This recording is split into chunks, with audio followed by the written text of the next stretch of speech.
जो बोले सो निर्भय जगत गुरु रविदास जी महाराज की जय। सतगुरु स्वामी ज्ञान भिक्षुकदास जी महाराज की जय। सतगुरु स्वामी समनदास जी महाराज की सभी महापुरुषों की संत समाज की।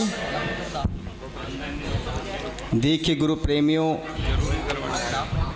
आप काफ़ी देर से इस ज्ञानमयी गंगा में स्नान कर रहे हैं और संत महापुरुषों की वाणी का श्रवण कर अपना जीवन धन्य कर रहे हैं।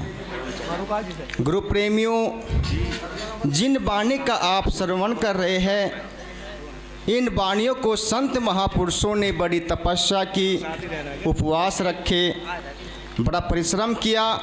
उसके उपरांत जो कुछ उनको फल प्राप्त हुआ तो उन्होंने वाणी के माध्यम से संसार में प्रवाह कर दिया, जिनका हम श्रवण कर रहे हैं।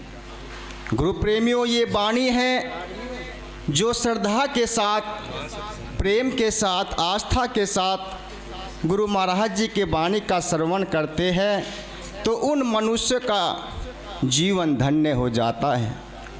देखिए गुरु प्रेमियों, हम सत्संग में किस लिए आते हैं? जो हमारे भाव क्या होने चाहिए, हमारी आस्था क्या होनी चाहिए। क्योंकि आप निंद्रा का भी त्याग करके गुरु महाराज के दरबार में बैठे हुए हैं। अगर निंद्रा का त्याग करने के बाद भी आप संत महापुरुषों की वाणी का श्रवण ना करें, उन पर अमल ना करें, उनका अनुसरण ना करें, तो फिर आपका जागना या ना जागना ये व्यर्थ है। जीवन क्या है गुरु प्रेमियों?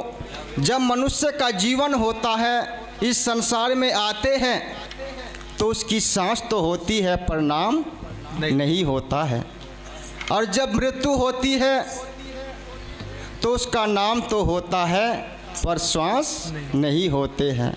तो नाम और मृत्यु, जो जीवन है, यात्रा है, तो उसी का नाम जीवन है।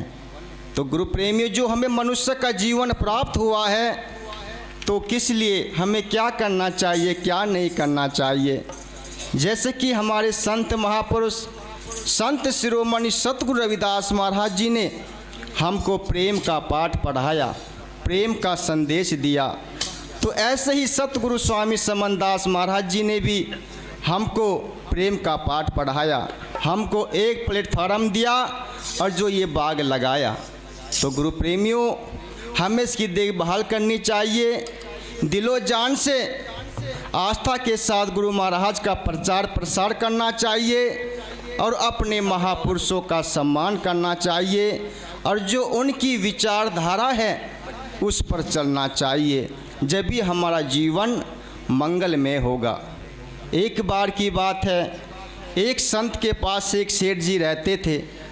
वो संत की बहुत सेवा करते थे। तो संत जी उस सेठ की सेवा से बड़े प्रसन्न हुए।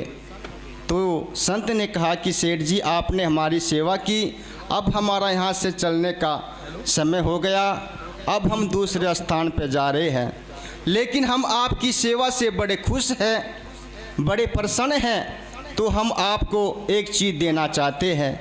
हमारे पास 3 चीज़ है, दौलत, शोहरत और मोहब्बत। आप एक चीज़ कोई भी मांग सकते हो तो हम आपको आशीर्वाद के रूप से दे सकते हैं। तो गुरु प्रेमियों, सेठ जी ने कहा कि महाराज जी, जो आपकी सेवा की है वो मैंने अकेले में नहीं की है, मेरे परिवार ने भी की है। तो गुरु महाराज जी, मैं अपने परिवार के साथ कुछ बैठ के विचार विमर्श कर लूँ। तो वो अपने घर पे गए। उन्होंने कहा कि जिस संत की हमने सेवा की है वो संत हमको कुछ देना चाहते हैं, शोहरत, दौलत और मोहब्बत। तो जो उनके परिवार में और उनकी नारी थी, उन्होंने कहा कि देखिए, हमारे पास दौलत तो है पर लेकिन शोहरत नहीं है, आप महाराज जी से शोहरत मांगिए। और जो उनके घर में उनकी धर्मपत्नी, जो उनका लड़का था, उनकी धर्मपत्नी थी, उसने कहा कि पिताजी, मैं भी कुछ आपको कहना चाहती हूँ, अगर आपको अच्छा लगे तो ठीक है।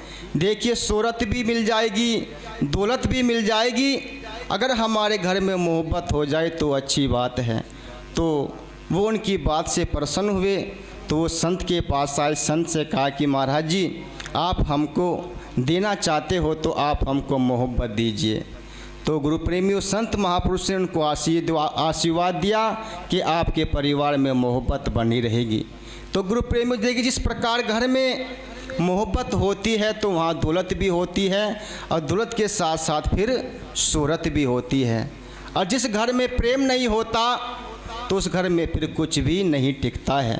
ईर्ष्या, द्वेष, हीन भावना अगर ये परिवार में रहती है, चाहे संगठन हो, चाहे परिवार हो, चाहे समाज हो, कुछ भी हो, अगर ये ईर्ष्या, द्वेष, हीन भावना किसी के बीच में बढ़ गई तो वो इंसान कभी भी कामयाब नहीं होता है।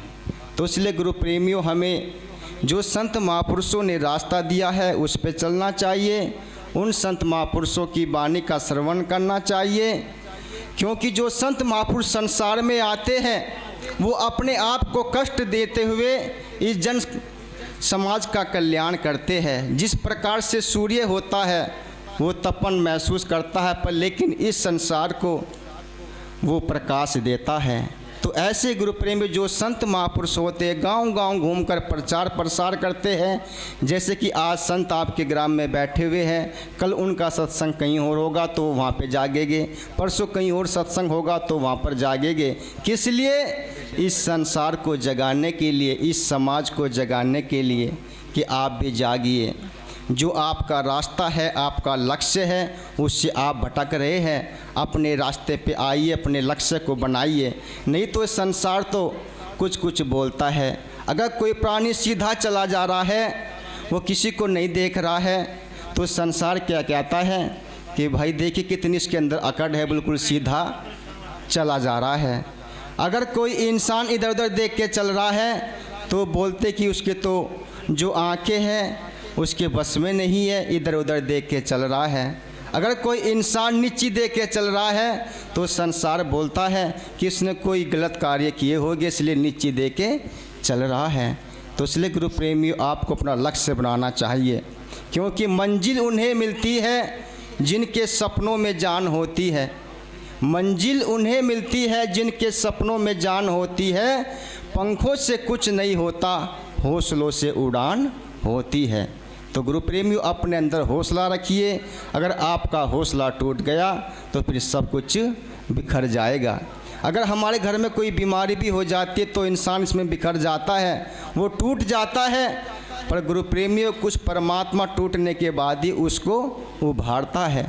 जिस प्रकार से बादल टूटता है तो बारिश होती है, खेत टूटते हैं, मिट्टी टूटती है तो खेत बनते हैं। तो ऐसे गुरु प्रेमियों, अगर हमारे जीवन में कुछ कष्ट हो रहा है, कुछ बीमारी हो रही है, तो आपको घबराना नहीं चाहिए, डॉक्टर से दवा लेनी चाहिए, संत महापुरुषों के बताए हुए रास्ते पर चलना चाहिए। जो गुरु महाराज जी की मूल आरती है, नाम तेरो आरती मजनू मुरारे, हर के नाम बिन झूठे सगल पसारे, उस आरती को सुबह शाम अपने परिवार के साथ बैठकर करनी चाहिए। और जब भी आप अपने घर से निकले तो सबसे पहले जो गुरु महाराज का पावन दरबार है उसके सामने अपने सर को झुकाए और फिर अपने कार्य पे जाए। जो भी आपका कार्य है, मेहनत है, मजदूरी है, बिजनेस है, जब आप वापस अपने घर पे आए तो तब भी गुरु महाराज के दरबार में शीश निवाए कि कहे गुरु महाराज आपका आशीर्वाद, आपकी छत्र छाया हम पे बनी रही, हमारा जीवन ऐसे ही अच्छा रहे, हमारे परिवार में ऐसे ही प्रेम बना रहे। तो गुरु प्रेम में ज़्यादा न समय लेते हुआ अपने बातों को यहीं विराम देता हूँ। जो बोले सो निर्भय जगत गुरु रविदास जी महाराज की, सतगुरु स्वामी समनदास जी महाराज की, सभी महापुरुषों की।